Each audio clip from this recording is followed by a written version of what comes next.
Les gosses étaient contents malgré tout d'en manger.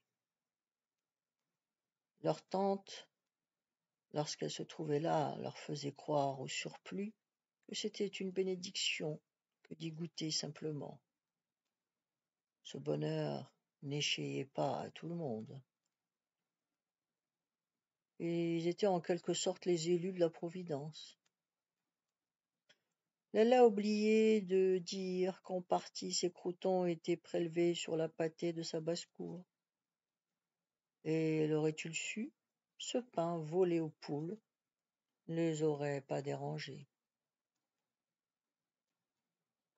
On ne savait dans quelle mesure Lalla se rendait compte de sa propre rouerie, des roueries de sa bonté. Il faut dire à son avantage qu'elle poussait ses démonstrations jusqu'à manger avec eux de ce pain, et d'aussi bon cœur qu'ils étaient censés en manger eux-mêmes. Heini regardait Lalla faire. C'était, croyait-elle, Lalla qui possédait le pouvoir de leur rendre ces restes acceptables. Les enfants prenaient, ne disaient rien. Heini estimait avoir compris. Parfois, mais ces occasions-là étaient rares, la tante ajoutait dans la serviette un peu de farine, avec laquelle Heini faisait du pain le jour même. De ce pain frais, elle se montrait économe. Les petits n'en recevaient qu'une infime ration, avec une plus importante de l'autre pain. Un jour, c'était un peu de café, ou 2 gros éclats de sucre en pain, ou des reliefs de repas que Lalla apportait, ceci dans une casserole un peu fermentée, il est vrai. Et quelquefois des fruits, des morceaux de charbon. À tout prendre, Omar préférait manger encore ça que d'aller, comme certains enfants, fourrager dans les poubelles. Ceux-ci portaient à leur bouche des débris qu'ils y trouvaient. Ils n'avaient pas une ombre de mépris, et à l'occasion elle ferait comme eux, mais c'était la honte qui lui rendait ce dernier recours intolérable. Pourtant, nombre de gamins et même d'hommes tiraient le plus clair de leur substance des ordures de la ville. Des groupes organisaient de véritables expéditions aux lieux où les tombereaux municipaux allaient déverser leurs chargements. Aux abords de ces dépôts, ils formaient des collines.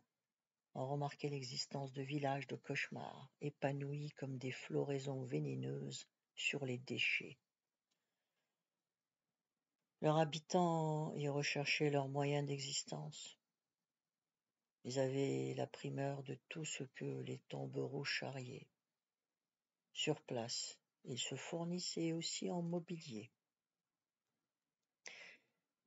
En sortant de la maison, Omar emporta avec lui un morceau de pain. C'était son habitude.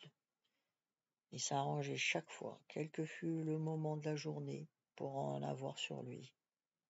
Il le mangeait dehors, dans la rue, pincé par pincé, qu'il arrachait à l'intérieur de sa poche. Heini le soupçonnait depuis longtemps de rogner sur le pain de la famille. À chaque réapparition, elle l'accablait de reproches. Même en prenant soin de fermer à clé le bahut en bois blanc, repeint en faux bois, où elle serrait les miches, elle constatait qu'il en manquait. Il parcourait les rues de la ville, faisait 2 parts de sa provende, la mie qui y figurait le pain, et la croûte qui devenait ce qu'il voulait, de la viande, du chocolat, etc. Il mangeait ainsi son pain avec l'accompagnement qu'il préférait. Chaque bouchée, il la prenait aux autres, à ses 2 sœurs. Il la prenait à leur faim. Il la prenait à la peine de sa mère. Mais comment faire? Il avait faim. Il sortait dans la rue pour ne pas être vu par elle. Ici ou là, il s'arrêtait à une fontaine et plaçait son visage sous le jet. Il buvait et se remettait à courir les rues. Il ne voulait pas rester à la maison. La plupart des locataires ne faisaient semblant de manger que pour donner aux voisins l'impression qu'il ne manquait de rien. D'autres gamins erraient comme lui, seuls, ou s'abattaient par bandes, prêts à fuir devant les sergents de ville, qui leur faisaient la chasse. Affublés de vieilles vestes aux manches retroussées sur leurs poignets, de grosses chaussures d'homme aux pieds, tout pâles, avec des yeux noirs, ils regardaient bizarrement gens et choses. Vifs, ils n'arrêtaient pas de se battre ou de se poursuivre. Honnis, malmenés par les citadins, il leur fallait se sauver à tout instant, traqués par cette mauvaise humeur. Ils pratiquaient de plus ou moins ouvertement la mendicité, et certains le chapardage. Ils regardaient avec des yeux fixes les hommes, les femmes et les enfants européens. Ils les contemplaient avec cette attention concentrée qui les faisait paraître plus vieux que leur âge. Instinctivement, ils considéraient avec méfiance les vêtements toujours neufs des Européens, leur corps propre et sain, et aussi leur air de gens qui ne connaissent pas la faim. Ce bonheur qu'ils semblaient tous éprouver de vivre, la sensation d'être protégés, défendus, leur politesse, leur affabilité, leur éducation, leur délicatesse, qu'ils portaient comme des habits de fête. Les petits Européens avaient de leur côté un peu peur des Arabes. Pour les faire tenir tranquilles, les parents leur avaient assez fréquemment répété « Je vais appeler l'Arabe ». Omar avait fini par se rendre compte que lui aussi considérait les Européens comme les considéraient ses camarades. Son regard voulait leur crier quelque chose. Les Européens vivaient continuellement sous l'attention soutenue de ses regards. Sans doute, tous ces enfants animés d'une énergie précoce s'éteindraient-ils peu à peu, avec les années, le monotone charroi de la misère, de l'ignorance, accumulant sa fatigue. Et l'ivrognerie plus tard, ou bien les prisons. Mais peut-être en serait-il autrement de cela. Agiles et silencieux, ils voyaient pour l'heure se profiler inexorablement devant eux un monde de chaînes et de défenses dont ils éprouvaient la force plus qu'ils ne la comprenaient. Ils surgissaient de tous les coins de la ville, mus par une ardeur et des désirs inexprimés. Les moindres objets leur jetaient boîtes vides, jouets cassés, prospectus publicitaires, qui généralement n'avaient pas grande signification, les grisaient et plongeaient dans une admiration extatique. Ils s'en disputaient la possession avec une fureur qui conférait à ces objets anonymes une valeur exorbitante. Celui qui conservait l'objet après une dernière lutte n'avait pas tort de le brandir comme un trophée de victoire. Il était permis à Omar de jouer de la sorte tant qu'il voulait et de se déplacer en toute liberté. Et sa vie se muait peut-être peu à peu en un défi à l'état pur, un instinct implacable, toujours en éveil, le dressait vite contre n'importe quoi, n'importe qui. Il n'acceptait pas l'existence qu'on lui offrait. Pour quelques raisons informulables, ce qu'il pressentait au-delà lui paraissait plus important, plus essentiel. Au milieu des siens, il était persuadé qu'il ne saurait y atteindre. Mais sans les siens, il refusait d'y atteindre. Il n'entrait pas dans ses intentions de les rejeter. Il devinait que là où il ne se serait pas, lui ferait figure d'étranger. Aussi, quand Omar, éperdu de colère et de désespoir, se réfugiait dans les bras de Talspetal, il entrait dans la grande âme pantelante d'un pays. Son enfance tombait de lui. Il n'était plus qu'une révolte et qu'un cri parmi toutes les révoltes et tous les cris.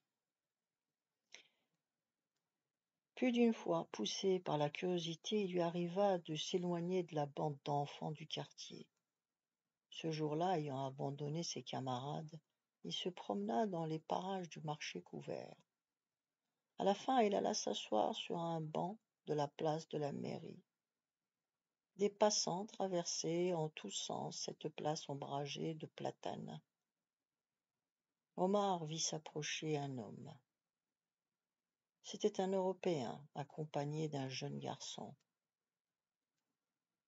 Omar, surpris d'avoir devant lui ce Français et son enfant, puis intimidé, pénétré par une vague appréhension, voulut se lever et s'éloigner.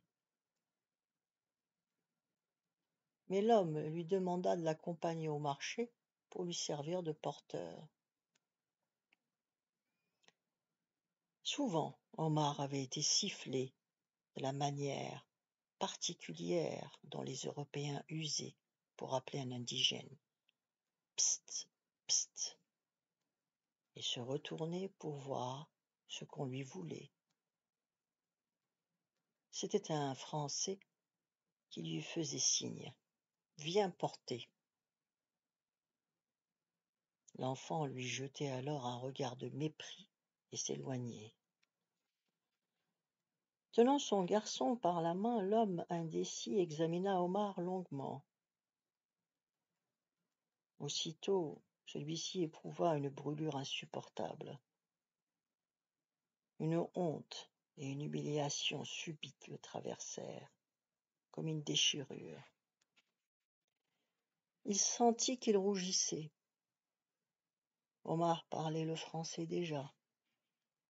Il aurait su dire qu'il n'était pas un porteur, ou qu'il n'était pas de son goût de se voir pris pour un tel. Mais il ne put articuler aucune parole. Ses connaissances en français l'avaient brusquement abandonné. Il finit par déclarer d'une voix étranglée : « Oui, monsieur. » Mais l'homme commençait déjà à l'examiner avec méfiance. Il demanda combien coûterait la course. L'enfant dit : « Ce que vous voulez, monsieur. » Le monsieur parut se tranquilliser. Il lui enjoignit de les suivre, lui et son fils. Alors allons-y. Omar s'engagea sur leurs pas. Arrivé au marché, où entraient surtout des Français, l'homme remplit de légumes et de fruits le filet qu'Omar portait. Des légumes et des fruits, comme on n'en trouvait pas au Beylik, le marché commun des musulmans. Le filet pesa comme du plomb sur le bras d'Omar. L'enfant, déployant tous ses efforts, porta le fardeau avec vaillance. Il marchait en se raidissant derrière les deux Européens. Le monsieur aida Omar à placer le filet sur son épaule et lui recommanda de marcher devant.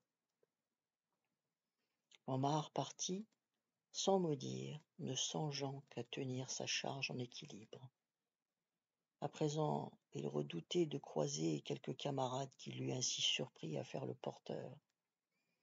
Il serait couvert de sarcasme par tous les autres. Il éprouva une affreuse tristesse. La suite demain. Vous pouvez vous abonner.